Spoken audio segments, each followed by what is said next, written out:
So Sherry, can you tell us what the term professional development means in the community sector? Well, professional development for me is, in my experience in the community sector, has been about really looking at where you're wanting to go.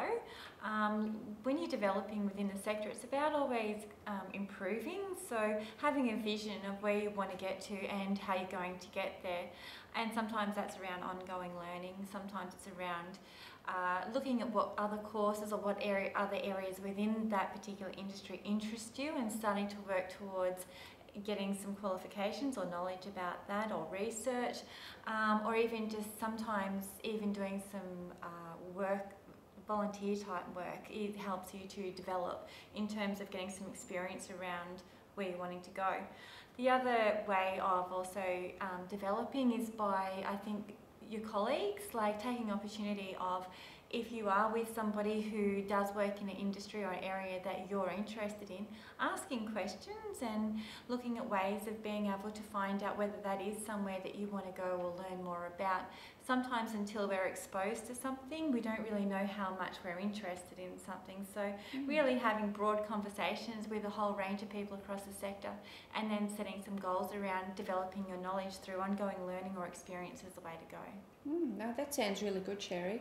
One of the things we know in the community sector is our skills and knowledge are often transferable to other roles, and it means that we can have experience in one area and then that will help us move into a different area, such as moving from mental health into domestic violence, for example.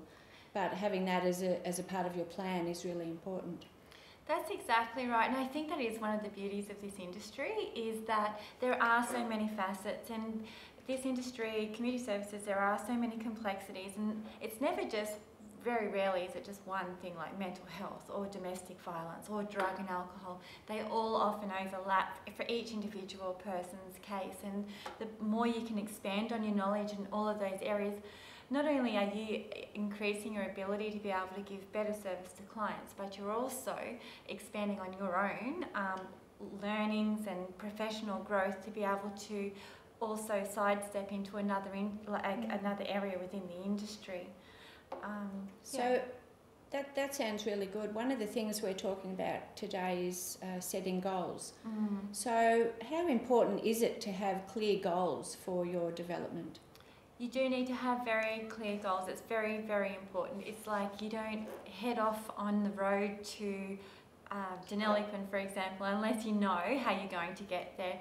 And sometimes that vision will seem a little bit big or a little bit even crazy, but if you don't set your goals around it and start working towards it and just breaking it into little chunks, so that and it might take years, and you may along that path as well, once you're heading down that path, you may get a little sidetracked and find something else that actually interests you more, and you may find your path actually does change. But unless you've got an original path to head down, you're actually heading sort of with no direction and unable to really set any ongoing learning or anything if you don't know what it is that you need to learn. So I think in my experience, I've had a lot of changes. Although homelessness has been my main core, all the different areas of homelessness that I've been able to work in has been so exciting within Aboriginal organisations. I'm currently doing something within domestic violence projects. I'm doing lots of projects and teaching.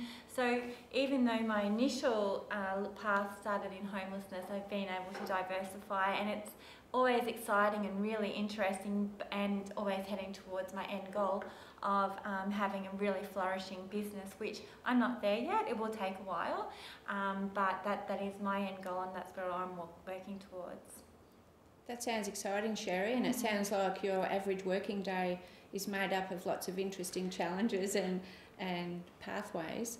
So what are some of the key tips? We're looking at students will be looking at designing a professional development plan. What are two key strategies that you would recommend people start utilising for their professional development? Two things they can do, and I'll suggest the two that I often recommend. And one is to access a clearinghouse, a website online that people can.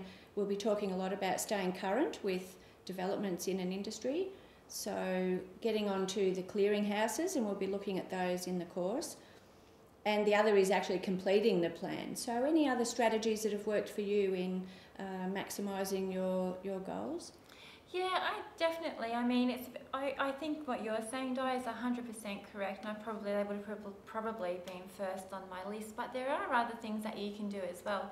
One of the things that I did was I had the opportunity. Well, I sought the opportunity to join the Board of Homelessness New South Wales, which is a peak body in homelessness. They were very excited to find somebody from a regional area who was wanting to be working at that level in the middle of Sydney. It was an unpaid position and it was time out from work. They did pay for my flights and expenses, but it was, higher in terms of my workload. It was a massive increase. However, for me, that was a massive opportunity that I was able to take up and really help me professionally to develop. So I think working amongst other peers within the industry, not just in regional areas, but looking at being able to work from people from metro kind of scenarios to see what kind of happens in a metro situation as well. And staying current with what are the current agendas. I was originally on the Policy Council, which was a great opportunity to see what policies were coming up in major government areas and looking at how they impacted on people who were actually affected by homelessness. So that would be one idea that I would certainly have about staying current and up to date. And yeah, I think that would be another way. So there's lots of opportunities in local areas for people to join community groups on their committees or those interagency networks that don't require any financial contribution but just time. So we'll be certainly talking about those in the course, and I think they're great ideas for people, things you can do now to enhance your skills and knowledge. So we've had a good opportunity today to hear from Sherry about some key issues around professional development. Thank you, Sherry, for sharing your tips, and we'll be providing some more information later on. Thank you, everybody. And good luck on your goal setting. I look forward to hearing all about it.